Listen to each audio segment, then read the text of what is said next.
ફક્ત બાળકો માટે. સાહેબ, અમારો બાળક 15 વર્ષનું છે, પરંતુ તેને આજે પણ જમવાનું જમતા આવડતું નથી. આજે પણ નાના છોકરાઓ સાથે રમે છે, ચાઇલ્ડિશ બિહેવિયર કરે છે, અરે વસ્તુઓની ખોટી જીદ કરે છે. ગણતરી આવડતી નથી, ચેન મારતા નથી આવડતી, ગાંઠ મારતા નથી આવડતું. આજે બૂટ ઊંધા છત્તા પહેરી દે છે. આવી તો કેટલી ભૂલો છે સાહેબ, કેટલી ભૂલો સુધારીએ અને કેટલી વખત શીખવીએ, ખબર જ નથી પડતી. ઓપીડીનો આ કેસ કે જેમાં 15 વર્ષની શારીરિક ઉંમર તો હતી, પરંતુ હિસ્ટ્રી જાણતા ખબર પડી કે જ્યારે એનું બાળપણ એટલે કે જન્મ થયો ને ત્યારે બાળક રડ્યું ન હતું, અતિશય ખેંચો આવી હતી અને બ્રેઇન ઇન્જરી પણ થઈ હતી. આવા કેટલાય કોમ્પ્લિકેશનની સાથે જીવતું આ બાળક, આસપાસના બધા જ લોકો એને એવું કહેતા કે સમયની સાથે બધું શીખી જશે, પરંતુ આ ધીરજ પેરેન્ટ્સની હવે ખોટી દેખાય.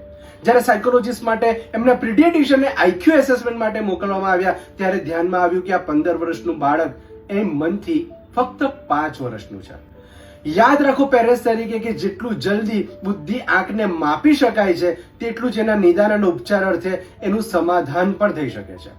બુદ્ધિ આંકમાં social questions, development questions, cognitive questions આવી બધી જ રીતે અલગ અલગ રીતે બુદ્ધિ મપાય છે અને જાણી શકાય છે કે બાળકનું મન કેટલું છે. યાદ રાખો, એ જાણી જોઈને નથી કરતો એવું હોતું નથી. ઘણી બધી વખતે એની બુદ્ધિની ક્ષમતા જ ઓછી હોય છે.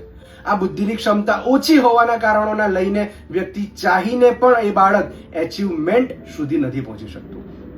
આ પેરેન્ટ્સ તરીકે ગંભીરતાથી સમજવાની પણ જરૂર છે કે મારું બાળક પાછળ કેમ છે. શું આના સાયકોલોજીકલ કોઈ રીઝન છે કે કેમ? આ સમજો, ફક્ત બાળકો માટે.